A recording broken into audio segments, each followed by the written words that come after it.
All of his co-workers were gone. What could it mean? Stanley decided to go to the meeting room. Perhaps he had simply missed a memo.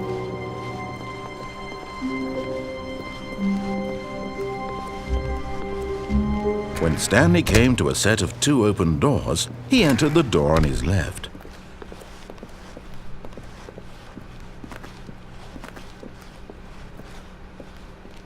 Yet there was not a single person here either. Feeling a wave of disbelief, Stanley decided to go up to his boss's office, hoping he might find an answer there. Coming to a staircase, Stanley walked upstairs to his boss's office.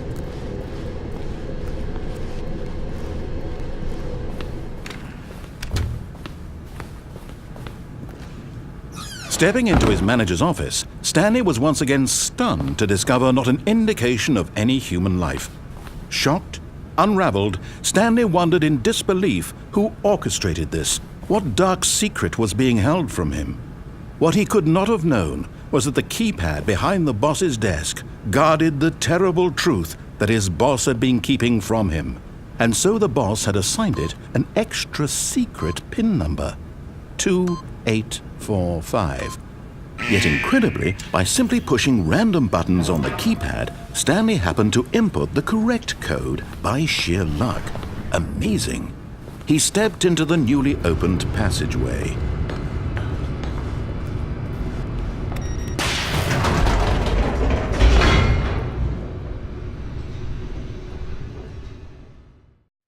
Descending deeper into the building, Stanley realized he felt a bit peculiar. It was a stirring of emotion in his chest, as though he felt more free to think for himself, to question the nature of his job. Why did he feel this now, when for years it had never occurred to him? This question would not go unanswered for long.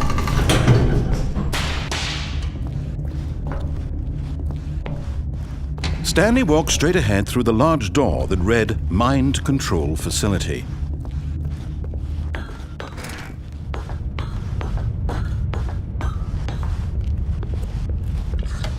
The lights rose on an enormous room packed with television screens. What horrible secret did this place hold? Stanley thought to himself. Did he have the strength to find out?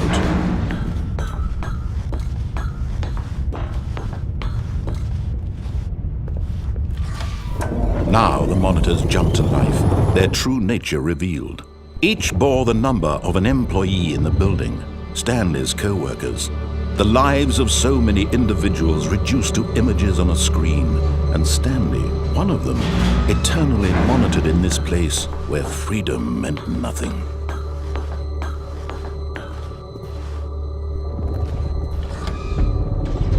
This mind control facility, it was too horrible to believe. It couldn't be true. Had Stanley really been under someone's control all this time? Was this the only reason he was happy with his boring job? That his emotions had been manipulated to accept it blindly? No, he refused to believe it. He couldn't accept it. His own life in someone else's control? Never! It was unthinkable. Wasn't it? Was it even possible? Had he truly spent his entire life utterly blind to the world? But here was the proof, the heart of the operation. Controls labeled with emotions, happy or sad or content, walking, eating, working, all of it monitored and commanded from this very place. And as the cold reality of his past began to sink in, Stanley decided that this machinery would never again exert its terrible power over another human life, for he would dismantle the controls once and for all. Oh, Stanley, you didn't just activate the controls, did you? After they kept you enslaved all these years, you go and you try to take control of the machine for yourself. Is that what you wanted? Control? Oh, Stanley, I applaud your effort, I really do. But you need to understand, there's only so much that machine can do. You were supposed to let it go, turn the controls off, and leave. If you want to throw my story off track, you're going to have to do much better than that. I'm afraid you don't have nearly the power you think you do. For example, and I believe you'll find this pertinent, Stanley suddenly realized he had just initiated the network's emergency detonation system. In the event that this machine is activated without proper DNA identification, nuclear detonators are set to explode, eliminating the entire complex. How long until detonation then? Let's say 2 minutes. Now this is making things a little more fun, isn't it, Stanley? It's your time to shine. You are the star. It's your story now. Shape it to your heart's desires. Oh, this is much better than what I had in mind. What a shame we have so little time left to enjoy it. Mere moments until the bomb goes off. But what precious moments each one of them is. More time to talk about you, about me, where we're going, what all this means. I barely know where to start. What's that? You'd like to know where your co-workers are? A moment of solace before you're obliterated? All right, I'm in a good mood. You're going to die anyway. I'll tell you exactly what happened to them. I erased them. I turned off the machine. I set you free.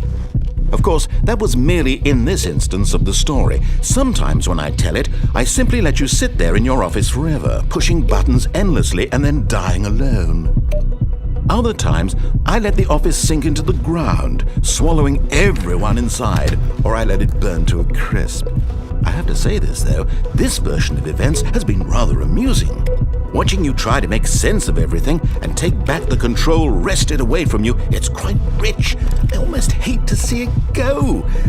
But I'm sure whatever I come up with on the next go-around will be even better. My goodness, only 34 seconds left. But I'm enjoying this so much. You know what? To hell with it. I'm going to put some extra time on the clock. Why not? These are precious additional seconds, Stanley. Time doesn't grow on trees. Oh dear me, what's the matter, Stanley? Is it that you have no idea where you're going or what you're supposed to be doing right now? Or did you just assume when you saw that timer that something in this room was capable of turning it off? I mean, look at you. Running from button to button, screen to screen, clicking on every little thing in this room. These numbered buttons, no, these colored ones, or maybe this big red button, or this door. Everything, anything, something here will save me. Why would you think that, Stanley? That this video game can be beaten? Won? Solved? Do you have any idea what your purpose in this place is? Stanley, you're in for quite a disappointment. But here's a spoiler for you. That timer isn't a catalyst to keep the action moving along. It's just seconds ticking away to your death. You're only still playing instead of watching a cutscene because I want to watch you for every moment that you're powerless. To see you made humble.